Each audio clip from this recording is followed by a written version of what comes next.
Superstar Rajinikanth Bharat के एक ऐसे लौते कलाकार हैं जिनको लोग भगवान की तरह पूजते हैं, इतना प्यार करते हैं। बड़े से बड़े सुपरस्टार को भी अपनी फिल्म की रिलीज के लिए किसी खास दिन का, त्योहार का या फिर छुट्टी के दिन का इंतजार रहता है, लेकिन ये एक लौते कलाकार है जिनकी फिल्म जिस दिन रिलीज होती है उस दिन पूरे देश में छुट्टी का माहौल हो जाता है। इतनी बड़ी सफलता शायद ही किसी कलाकार को मिली है। लेकिन क्या आप जानते हैं कि रजनीकांत जी का बचपन कैसा था, क्या क्या तकलीफों का उन्होंने सामना किया है। कोई गॉडफादर नहीं था, फिर भी इस मुकाम तक वो कैसे पहुंचे।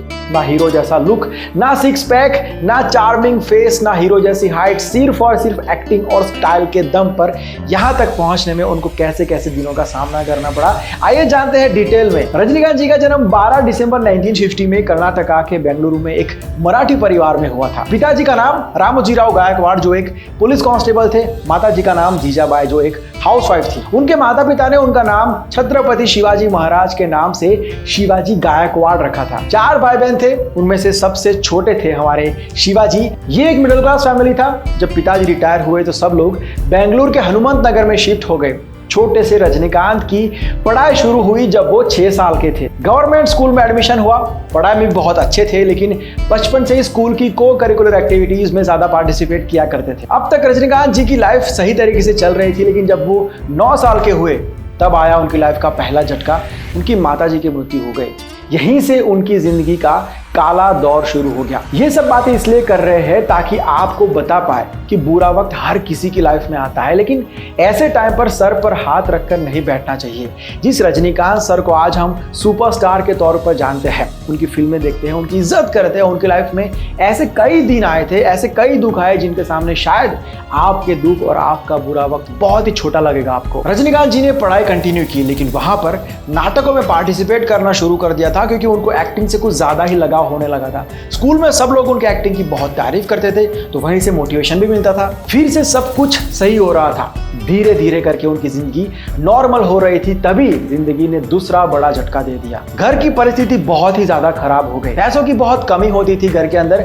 छोटे से रजनीकांत ने घर की आमदनी में हाथ बढ़ाने के लिए हाथ पैर मारना शुरू कर दिया था। जानकर हैरानी होगी आपको, वो कूली का काम भी करते थे, लोगों का सामान उठाते थे कुछ पैसों के लिए। कारपेंटर का काम उन्होंने सीख लिया था। छोटी सी उम्र में लोगों के लिए लकड़ी का सामान बनाते थे। जितना हो सकता था उतना घर की मदद करने के लिए वो सब कुछ उन्होंने किया। लेकिन इतनी मेहनत करने के बाद भी घर की हालात सही नहीं हुई। कुछ और करना जरूरी था जिससे थोड़ा ज्यादा पैसा घर में आ सके। बड़ी मुश्किल से उनको बेंगलोर ट्रांसपोर्ट सर्विस में कंडक्टर की नौकरी मिली। भले ही एक्टिंग करने का वक्त नहीं मिलता था, लेकिन अपने पैशन को उन्होंने जिंदा रखा। बस में सबके सामने एक्टिंग करते थे। उनकी टिकट्स देने की अदा, उनकी सीटी मारने की स्टाइल, छुट्टे पैसे वापस देने की स्टाइल, इन सब से पैसेंजर्स बहुत एंटरटेन होते थे। अब उनके एक बहुत ही अच्छे दोस्त थे राज बहादुर जी। उन्होंने रजनीकांत जी को मोटिवेट किया कि भाई तू बहुत ही बड़ा एक्टर है, आज मैं देख सकता हूं, कल पूरी दुनिया देखेगी। भाई तू मद्रास फिल्म इंस्टीट्यूट को ज्वाइन कर ले कैसे भी करके, इस फिल्म में ही तू आगे बढ़। रजनीकांत जी ने घर पर इस बारे में बात की, लेकिन घर वाले एग्री नहीं थे। ऐसा नहीं था कि वो नहीं चाहते थे कि उनका बेटा आगे बढ़े, जिंदगी में कुछ करे, लेकिन मुश्किल से सब कुछ ठिकाने पर आया था। घर में 2 पैसे आना शुरू हुए थे और ये एक्टिंग के चक्कर में उनको डर था कि फिर से सब कुछ कहीं बिखर ना जाए। घर वाले ऑलवेज हमारे अच्छे के लिए, सेफ्टी के लिए, सिक्योरिटी के लिए सोचते हैं। एक तरीके से वो लोग सही होते हैं। अब घर से ही मदद नहीं मिली तो उनके दोस्त ने उनको फाइनेंशियली सपोर्ट किया और रजनीकांत सर ने ये रिस्क ले ही लिया आखिरकार और मद्रास फिल्म इंस्टीट्यूट को ज्वाइन कर लिया। अब यहाँ पर तो एक्टिंग की ही बात होती थी चारों तरफ, तो वो अपने एरिया में आ गए थे। टैलेंटेड तो थे ही और आगे बढ़ने का जुनून भी था। इतनी तकलीफों से गुजरे थे कि वक्त और पैसों की अहमियत को अच्छे से समझते थे। दिन रात मेहनत की और वहाँ हीरा धीरे धीरे शाइन करने लगा। वहाँ तमिल फिल्म डायरेक्टर बालचंद्र जी ने एक बार उनको नोटिस किया कि ये कमाल का एक्टर है। उन्होंने उनको पहली फिल्म ऑफर की। रोल छोटा सा था, लेकिन रजनीकांत जी ने उसमें जान डाल दी। उसके बाद बैक टू बैक फिल्म्स उनके आने लगी। साउथ इंडस्ट्री को एक यूनिक एक्टर मिल गया था।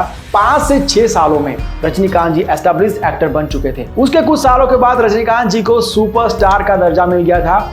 उसके बाद बॉलीवुड में भी कई फिल्म्स उनकी आई और ऐसा नहीं है कि उसके बाद कभी बुरा वक्त आया ही नहीं है, डाउनफॉल आया ही नहीं है। ऐसा दौर भी आया था कि फिल्म्स लगातार उनकी फ्लॉप हो रही थी, लेकिन जो बंदा जमीन से उठा हो उसे कोई फर्क नहीं पड़ता है नीचे आने से, फेलियर से। ऐसे लोग कभी भी कमबैक कर सकते हैं क्योंकि उन्होंने जो लास्ट स्टेज होता है, सबसे नीचे वाला स्टेज, उसको भी देखा होता है, उसको जिया होता है, वहीं से ये लोग ऊपर आए हैं। रजनीकांत जी फिल्म शिवाजी से वर्ल्ड वाइड फेमस हो गए और हिंदुस्तान की हाईएस्ट पेड एक्टर बन गए। रजनीकांत जी के आज कई मंदिर है, लोग उन्हें भगवान मानते हैं, उनकी पूजा करते हैं। अब कमाल की बात यह है कि इतनी बड़ी सक्सेस के बाद रजनीकांत जी आज भी वैसे ही है जैसे पहले थे, डाउन टू अर्थ, आम इंसान की तरह रहते हैं, घूमते हैं, लोगों से बात करते हैं, जितनी हो सके उतनी ज्यादा लोगों की मदद करते हैं। एक तरफ एक्टर्स पब्लिक में जब आते हैं तब प्रॉपर ड्रेसिंग के साथ आते हैं, मेकअप के साथ आते हैं ताकि उनका स्टेटस बना रहा है। लेकिन रजनीकांत जी एक ऐसे लौते सुपरस्टार है जो रियल है और रियल ही रहते हैं। वो धोती कुर्ता पहन के आते हैं लोगों के सामने बिना मेकअप के, इवन वीक भी नहीं पहनते हैं,